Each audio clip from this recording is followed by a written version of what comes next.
Uh, aku tak tahulah ramai orang perasan tak. Aku pernah tengok poster ni, poster 15 puasa. 15 puasa tak ada lagi lah. 16 puasa kalau mau tengok dia punya poster. Dia ada satu macam tulisan Jawi tau dekat dia punya poster tu. Jadi kalau betul-betul ni sajalah berkongsi lah.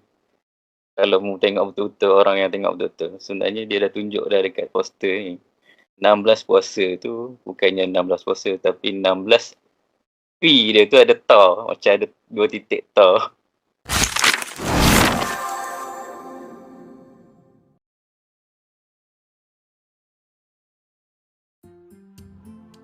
Assalamualaikum, hai buat para pendengar. Kembali lagi dalam Berat bersama saya Soh dan co-host saya pada malam ini Wah. Saya tahun ni Demo dah berapa kali dah try resipi Kak Ami? Ush. Kalau dikira 2 kali lah. Dan masa tu pun waktu adik kawan ada. Adik kawan yang suka untuk menerai resipi-resipi Kak Ami ni kan. Macam kita tengok. Try tu lah. Tapi suka lah tengok kan. Tapi dia try yang memang viral jugalah. Caramel tu kan. Puding caramel cheese lah. Kuih selo tu kan. Satu lagi aku rasa Kak Ami ke? Tak tahu. Apa ni lah. Dia panggil apa benda crab tu. Tapi dia macam isi ketam tu lah. Dia bubur dalam satu tu. Crab Rangoon. Okay. Crab Rangoon lah. Okay. Adik kahwin pun Ajum buat tu. Iyalah yang pandai kahwin tolong kau. Kahwin pun tolong makan lah. Tolong habiskan. Dia masak dia tak ni pun dia makan sikit-sikit lah. Kita kena makan banyak. Kalau semua orang nak buat, siapa nak makan tak? Betul. Semua kena ada role masing-masing lah untuk menjayakan sesuatu. Kecek pasal Ramadan. Jadi tajuk kita pada segmen kedua ni adalah Ramadan lah. Kahwin dengan Won pun dari segi usia pun tak adalah berumur pun. Tapi baik kena nak definisi ni. Maksudnya kita dah satu umur, maksudnya kita dah ada set of memory untuk kita cukup untuk kita bernostalgia lah. Dah random lah. Dah masak lah. Maksudnya tak adalah muda sangat, tak adalah tua sangat, tapi it's a good enough for us to have a good memory dan nostalgia lah untuk kita mengenang masa-masa lalu lah. So bagi kahwin dalam kita mengenang masa-masa lalu ni, dua powerful thing yang ibarat kahwin macam mesin masa untuk kita mengimbau kenangan-kenangan ni. Yang pertama, seperti apa yang kita cakap pasal segmen pertama tadi adalah makanan lah.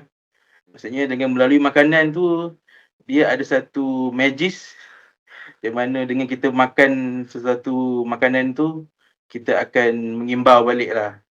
Contohnya kalau kita makan masakan mak kita ke, ataupun benda-benda hot nostalgic.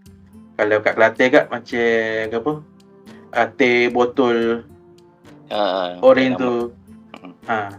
Maksudnya dengan kita minum menikmati juadah tu, automatik dia akan teringat lah dengan zaman-zaman masa kecil-kecil dulu lah. Dan another thing yang ada power seperti time machine ni adalah arts lah.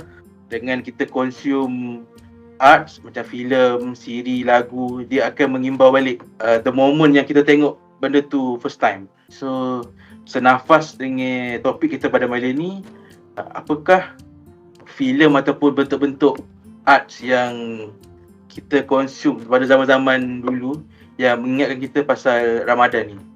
So kahwin serahkan untuk Demo, apakah yang Demo consume dulu yang macam have very powerful meaning yang mengingatkan pasal Ramadan.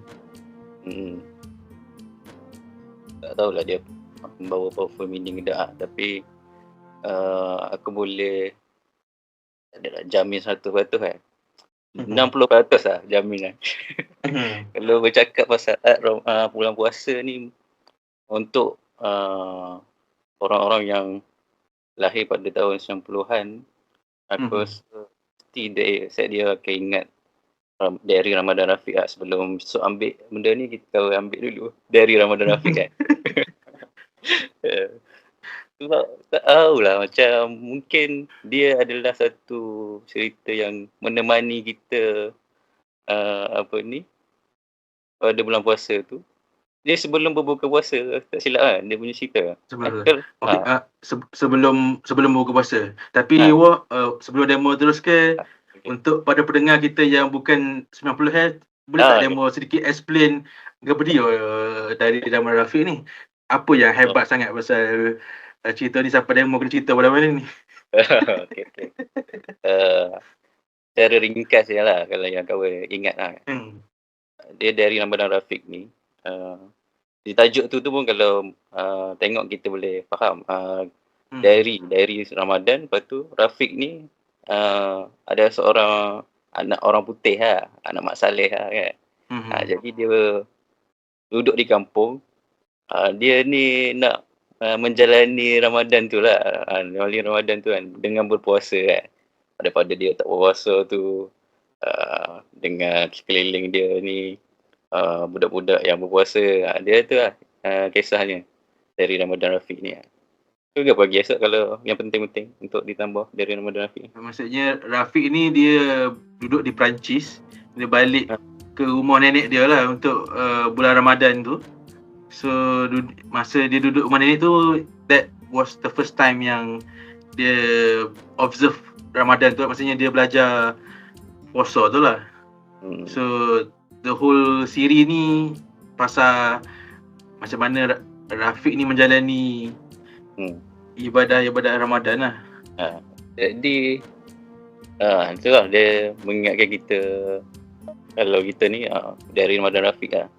Dan kalau suka lah tengok, bukan dia macam mengimbau lah kalau kita ingat zaman dulu tu, kita kecek tu dari Ramadan Rafiq lah. Sebab apa kita attach sangat dengan benda ni? Sebab kita macam boleh relate lah, budak-budak nak berpuasa kan. Lepas tu macam-macam benda-benda berlaku dalam kisah dia tu lah. Itu lah dari Ramadan Rafiq. Kalau yang satu lagi mungkin kawan ingat balik Eddie Ashraf punya cerita pun macam kawan ingat satu scene ni lah. Dia cerita anak-anak Ramadan.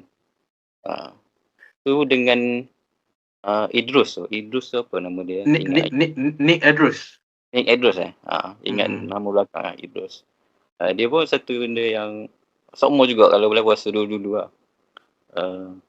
Cerita tu dimainkan. Dia cerita hot tu, dia ni kalau dia balik rumah atuk dia, tak ingat lah dia siapa Idrus ni yang balik tapi dia balik tu untuk berpuasa juga. Dan kalau siapa yang berpuasa penuh akan dapat 30 ya. Jadi dapat duit lah. Tapi seingat kami dia bukan balik kampung. Parentnya Nick Idrus ni pergi umrah atau pergi haji. So dia tinggal dengan rumah jiran ni lah. Jiran jiran. Kalau dapat puasa penuh akan dapat duit lah. Ganjaran duit RM30 ke apa kan. Lepas tu dia dah lama-lama tu saya macam cuba untuk membatalkan puasa. Ni lah. Rakan dia ada tak tahulah, tak ingat lah dia punya ni kan. Mungkin boleh dapat duit banyak lagi ke. Sebab dia buat begitu kan, tak tahulah. Tapi benda tu kau ingat dia cuba membatalkan puasa dengan meminum sirap. Ni kan, tu lah. Jangan ingat. Demo tu. Ya, maksudnya zaman dulu memang kita pun tengok TV pun tengok benda sama je lah. Betul. Tak ada pilihan banyak kan. So bagi kawan, dia bukan, kalau kawan punya bukan TV lah.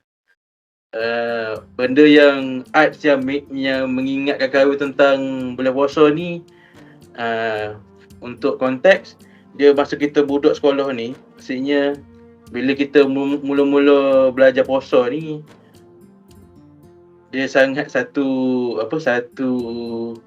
pengalaman yang panjang lah.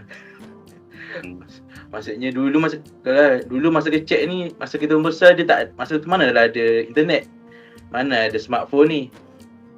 So salah satu cara untuk kita mengisi masa menunggu berbuka ni, setiap kali balik sekolah, kami dulu pergi sekolah naik bas.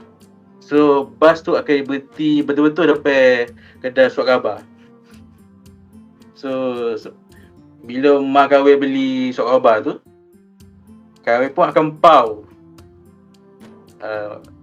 sama ada majalah Ujang apa ataupun lah komik-komik yang hot selling lah pada waktu tu, apa Dik Cerdas,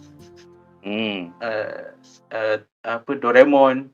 So bacaan ni kawin akan consume sepanjang Ramadan untuk mengisi masa untuk menunggu bulan Ramadan lah. So start daripada balik sekolah sampai lah buka puasa tu akan ulai baca. walaupun dah baca habis sekali, kita tak ulang baca sampai lah habis bulan puasa. Jadi ingat tak perlu ni dah, tengok dah hafal dah rasa. Buku tu cerita. Ya, sebab dulu macam majalah apa Ujang ni, dia macam bila dia macam setiap dia tak silap kawin, dia keluar dia setiap sebulan 2 kali. Dulu 2 minggu sekali. Tapi bila masuk bulan Ramadan atau Raya ni, dia ada istilah bumper tau. Bumper raya ataupun bumper puasa ni. So bila bulan puasa atau Raya ni, dia punya edisi tu sedikit tebal lah. So dia banyak lah panggil komik-komik daripada kartunis yang tersohor pada waktu tu. So banyaklah konten yang boleh dibaca.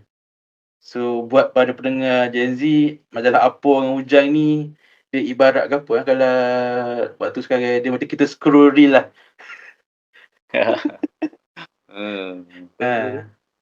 Tapi in the healthy way lah, dia tak dia comic strip lah kalau ni. Comic strip. Mungkin kalau ada abang kau tak adalah pengumpul dia, banyaklah beli barang-barang Ujang apa ni. Mungkin di episod yang ini kau akan tunjuk sikit majalah tu lah.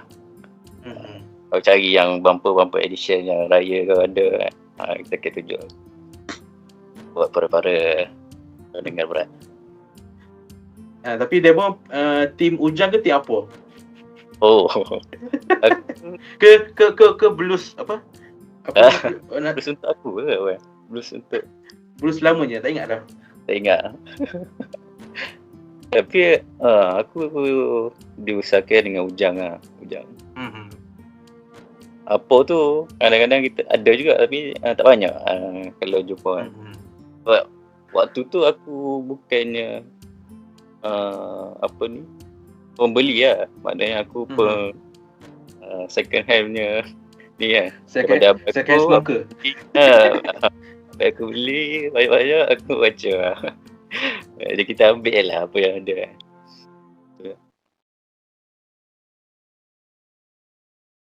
So, apa lagi ya? Apa biasanya dulu masa ke demo, tak kisahlah zaman college ke zaman sekolah menengah ke, apa maksudnya rutin demo bila puasa ni? Rutin Kalau rutin tu aku pun tak pasti. Kalau rutin ni tidur. Tidur? Ya, tidur lah. Cuma kalau ada satu yang macam nak nak kongsi dari Ramadan Rafiq tu, ada satu benda yang best juga. Mungkin sekarang ni dah jarang orang buat kot. Dalam dari Ramadan Rafiq ni, kalau tak silap aku, dia ada satu part yang bila mau buka puasa, Dan kalau mu tak puasa, mu tak boleh duduk sekali dengan orang-orang yang berpuasa. Betul.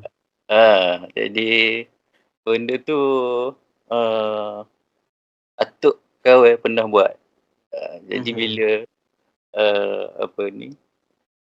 ada cucu-cucu yang tak puasa ke apa kan, dia akan tak boleh duduk dengan orang, mungkin duduk bawah sana. Dia agak-agak satu memberi kesan yang dan motivasi juga macam kita.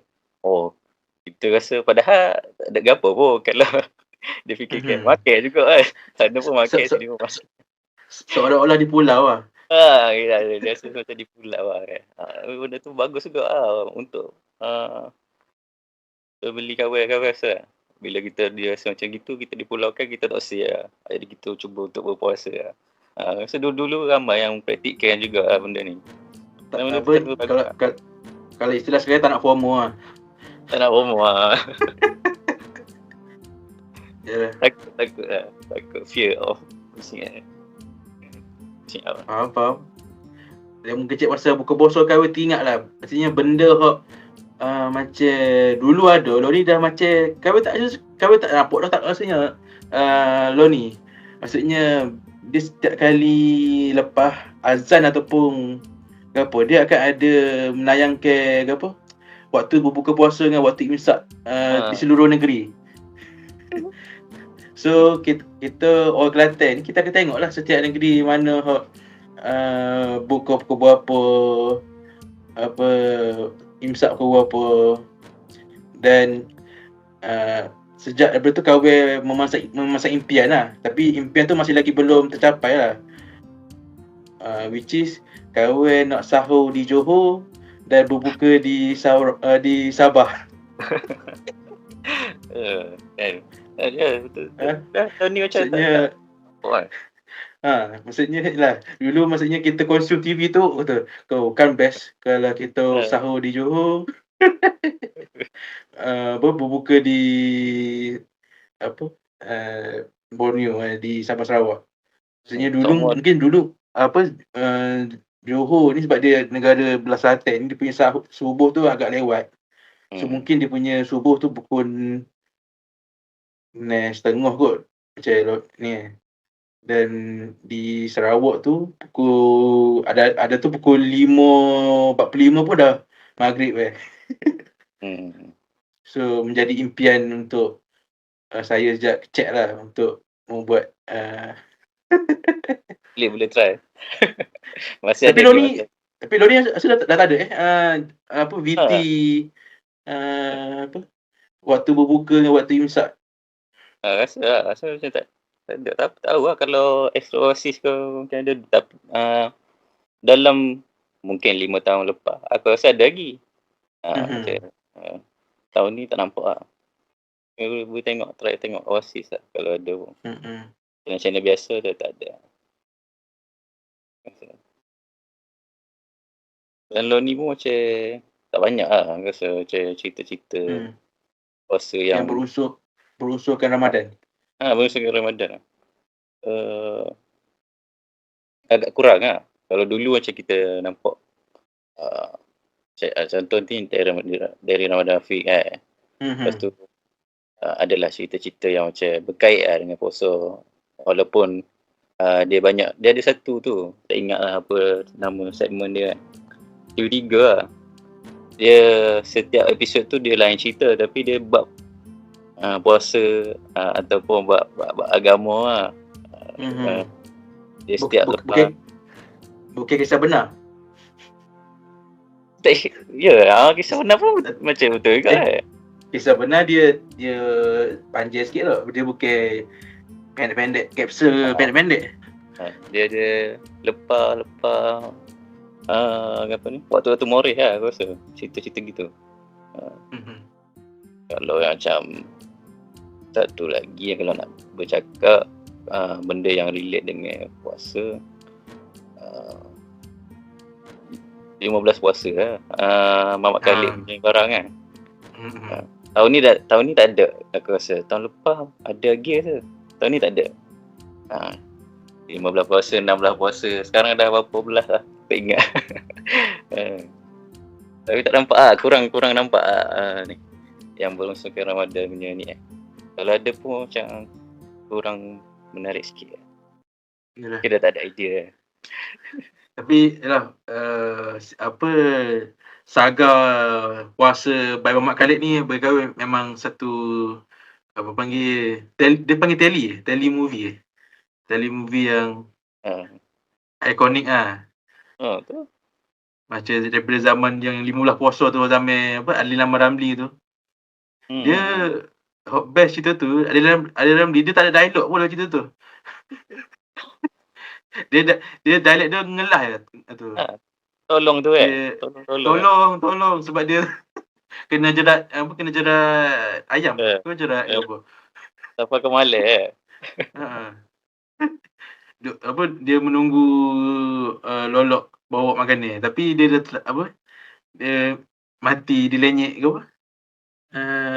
Mr. Badi.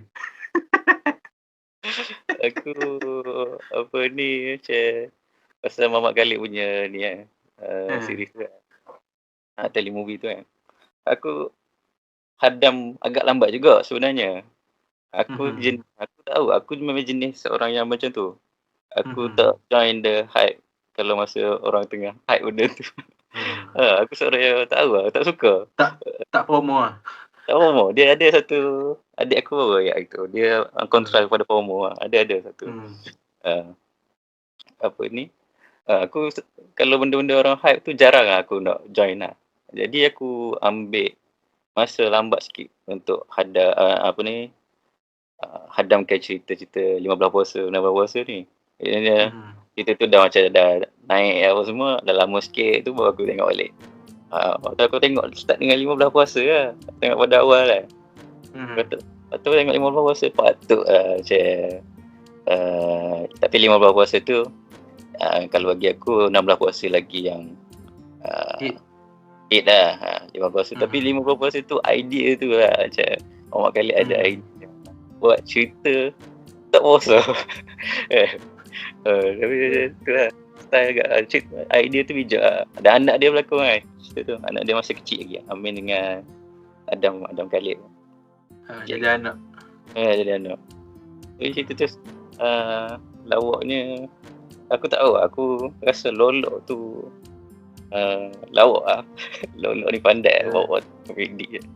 Kita ingat dia tak pandai berlakon apa semua. Tapi cerita-cerita Mamat Khalid kalau ada Lolok tu lah yang agak berjaya kat watak dia. Watak Pak Munawir kan. Nabi pun berperang masa berperang puasa tapi nasi duduk di bibir. Yalah, dia saya tak langsung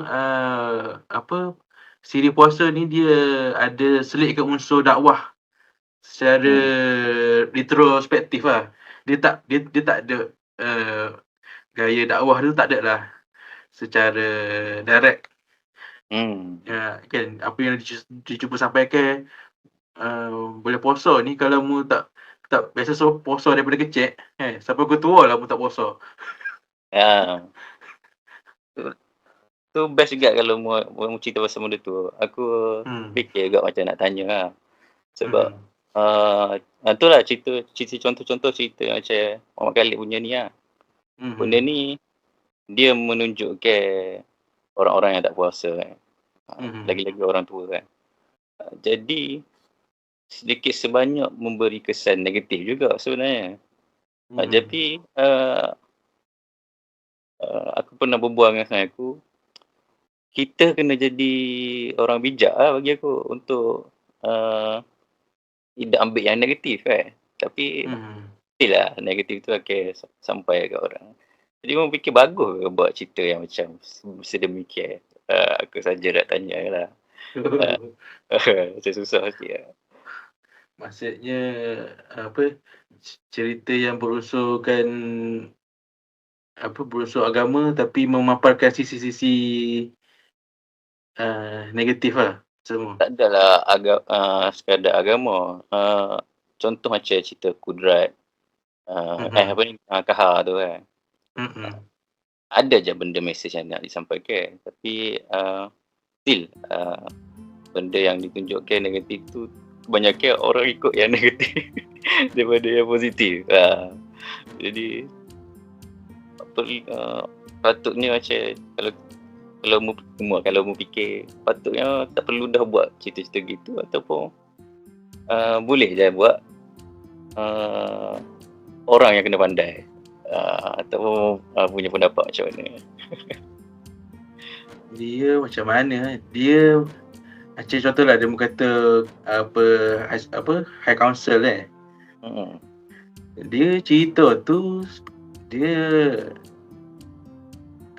dia punya rating dia PG-16 kan? Ingat tapi dia bukan dia atas lah. Dia bukan tontonan umum lah. Bukan tontonan umum lah. Maksudnya dia biasa muda terpengaruh ni, budak-budak bawah umur lah. Macam kita dah tak ada apa dah. Maksudnya dah, so berkawin peranan parent lah kot. Okay. Maksudnya kita tak boleh lah nak lock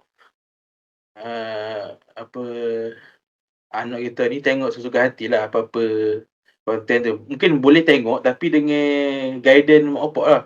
Maksudnya bila tengok cerita-cerita yang ada naratif yang sedikit kasar ke sedikit ni, kena ada lesson moment lah dekat sebelah tu. Maksudnya ada extra commentary lah daripada mak opak. Maksudnya benda-benda ni tak boleh buat. Okay. Maksudnya kita bagi anak kita consume benda tu, kita kena bagi ada tanggungjawab lah, berasa tanggungjawab untuk ni, sebab manusia lah, dia kalau kita halang macam mana pun kita tak boleh tengok, dia nak tengok juga sebab dah sayang tengok tau. Kalau sayang kat sekolah cerita pasal benda ni, takkan mesti tengok. FOMO lah. Tapi yalah, dengan kalau dengan guidance yang betul, mungkin ni lah, tak lah kita nak mudah terpengaruh dengan cerita ni. Ke dia rasa lagu mana? Faham. Macam aku betul, umur ayat tu aku setuju juga. Dan satu lagi pada aku yang aku rasa perlu dibuat, boleh nak buat benda-benda begitu, tapi jangan ke dalam terlalu yang ekstrim lah. Macam contoh mudah, macam contohmu macam nak tunjuk cerita mencuri contoh lah.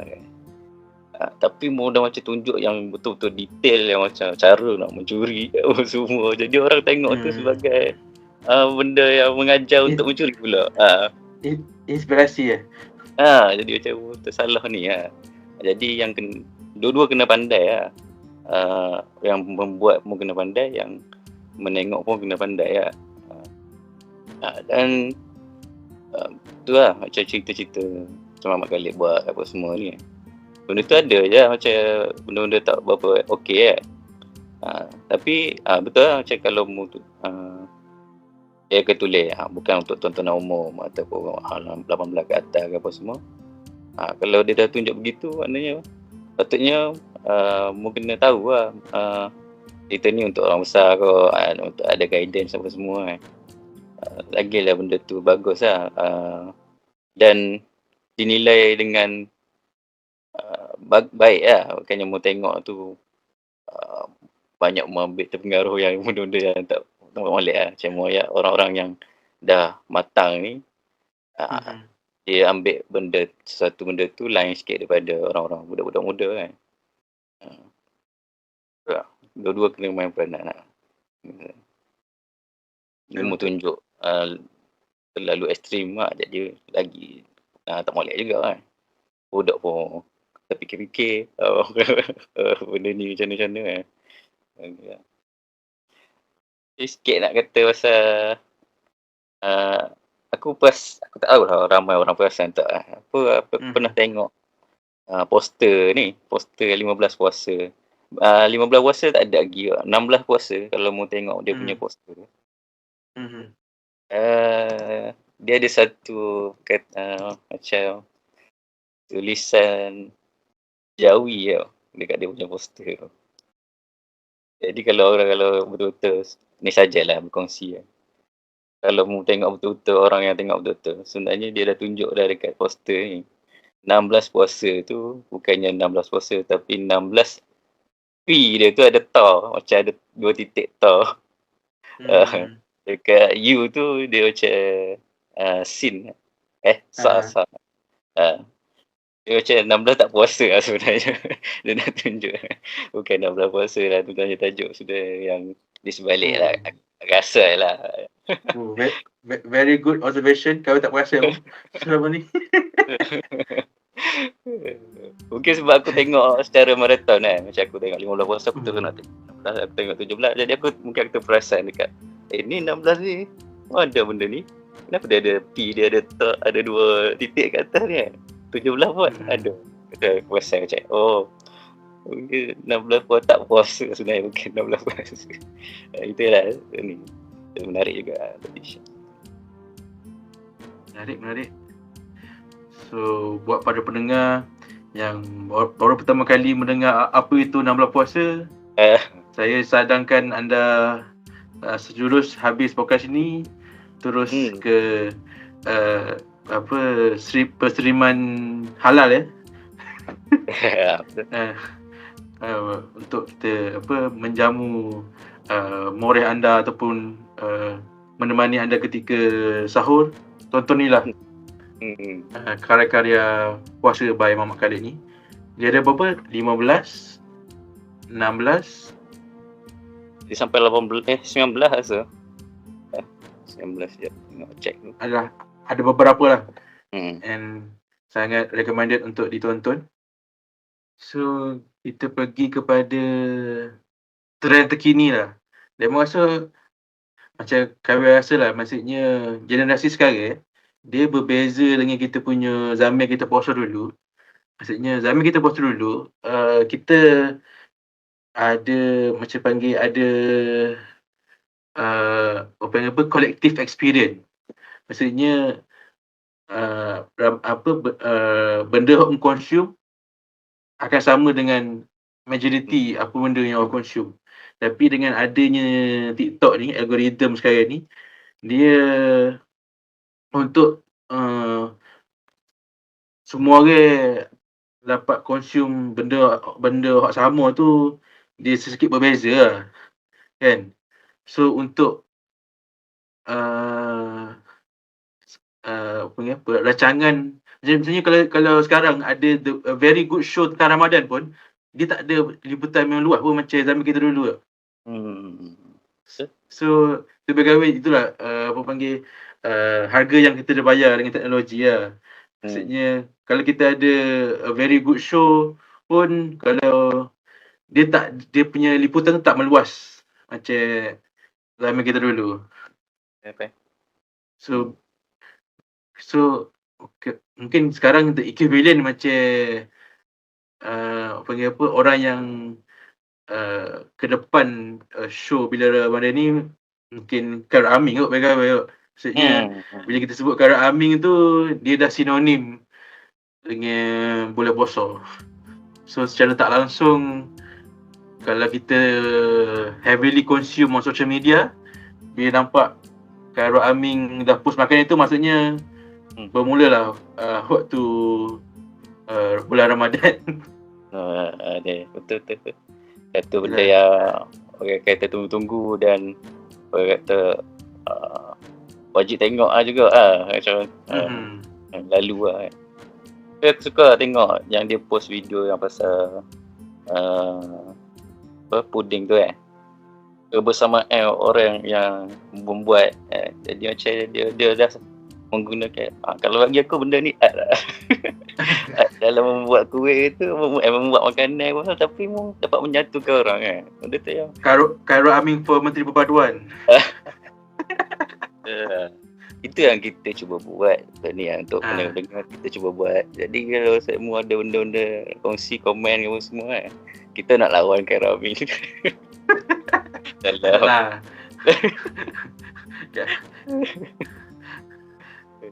Tak ada. Karami tu terlalu ni lah. Dia idola bagus. Mana tahu one day kita boleh jemput dia ke podcast ni untuk insyaAllah. Very big dream. Dream harus besar. Kita dah ada connection at least. Ada. Dia Kelantan, kita Kelantan. Jangan. Dia apa? 3 orang dah 300. Betul. Kelantan sama Kelantan takkan. Peranan media tu dulu zaman kita berada di kotak TV, Loni dia dah shift kepada telefon. So mungkin drama TV ni dah tak relevan. Apa pendapat dia? Mungkin aku sebab sebenarnya orang aku rasa bagi aku sajian tu lah yang tak berapa gempak ataupun tak memberi, sebab benda tular-tular macam menghidangkan benda yang yang tular je macam tak menarik sangat lah, jadi yang menyebabkan orang beralih kepada tempat lain. Kalau mu sajikan benda-benda yang macam gempak dan orang akan rasa akan still tengok juga walaupun bukan di TV sekarang ni. Mungkin dia tengok di It's On The Go ke apa semua, tapi yang mainstream punya ni membanding konsum benda-benda yang lain Jadi betul tengok dalam bulan Ramadan tengok cerita orang putih ni tak tengok cerita Melayu contoh lah, macam tak feel lah macam kalau membuat cerita pasal Ramadan ke apa, adalah feel Ramadan tu, jadi macam orang jadi mikir Ramadan lalu yang lepas ni ada cerita ni Ramadan dia tak berubah lah. Kalau mu tak bagi benda yang menarik, orang akan tengok benda lain daripada ni. Masalah kahwin dengan drama siri Melayu kita ni, dia satu dia repetitif, satu lagi dia tak realistik tau. Dia rasa sepanjang kahwin tengok drama Melayu ni, belum lagi ada scene drama di mana shot tu pelakon tu berbuka puasa di masjid. Ataupun student berbuka di dom asrama ke. Cerita-cerita tu tak ada lagi. Maksudnya pengalaman tu tak dapat relate lah dengan penonton. Macam maksudnya stesen TV masih lagi menghidangkan cerita family megah holding yang berkahwin. Tak tahulah, mungkin sebab mungkin masih ada demand kot. Tak tahulah. Kalau tak kenapa dia buat, tapi untuk kahwin dah lama dah tak consume. Drama-drama Melayu yang mega holding ni. Aku tak tahu lah. Aku rasa macam mungkin demand tu dah tak banyak. Tapi untuk orang-orang yang macam orang-orang tua yang tua-tua sikit lah daripada kita, atas sikit lah daripada kita ni, tak consume sangat benda-benda tepung. Dia malah nak cari benda-benda tepung ke apa semua. Jadi benda yang mereka akan tengok, akan buka, walaupun tak tengok pun buka lah. Sekadar peneman makan, peneman nak tunggu buka puasa ke apa. Jadi benda tu dia, stesen TV akan ingat ada di magi. So drama ni sebagai white noise je lah. Macam background noise je lah. Aku rasa lah, aku tak tahu lah kan. Ada je yang suka lagi. Kita ada nampak juga orang-orang yang malah nak consume benda-benda yang pelik-pelik daripada yang sebab ada orang tak suka juga. Ada yang jenis begitu juga kan. Macam cerita pelik sikit, contoh Astro Original lah kalau yang pelik-pelik sikit kan. Cerita pelik sikit macam ni apa ni, cerita tahu apa ni tengok cerita lah. Jadi macam dia nak tengok cerita yang selalu dia tengok. Terus dia keluar daripada benda-benda yang lain sikit lah. Ada juga yang begitu kan. Tapi satu ni lah macam drama law ni aku tak boleh tengok. Satu je sebenarnya. Sikit-sikit nak marah. Sikit-sikit nak marah. Yang sekarang ni aku buat apa baca marah sangat relax lah. Kadang-kadang benda tak perlu marah sangat pun. Aduh, jadi macam bingit lah sikit lah kalau tengok. Mungkin payment pelakon tu dibayar berapa kali dia marah. Lagi marah, lagi murah. Lagi marah, lagi masuk. Lagi marah. Okay lah. Okay lah, kita pun dah hampir ke penghujungnya. So, dengan cerita kahwin dengan War kongsi tadi, semoga ianya sedikit sebanyak dapat mengimbau nostalgia pada pendengar pada bulan Ramadan ini, dan ambillah peluang pada bulan Ramadan ini untuk kita menambah amal ibadah kita, dan untuk teruskan menyebarkan kebaikan. Tu pahala kat tu. Pahala, dan kurangkanlah melakukan perkara-perkara yang boleh membatalkan puasa, seperti yang kita dapat tengok pada filem-filem Mak Khalid. Tu benda baik dia tu. So, terima kasih kerana bersama kami pada episod kali ini.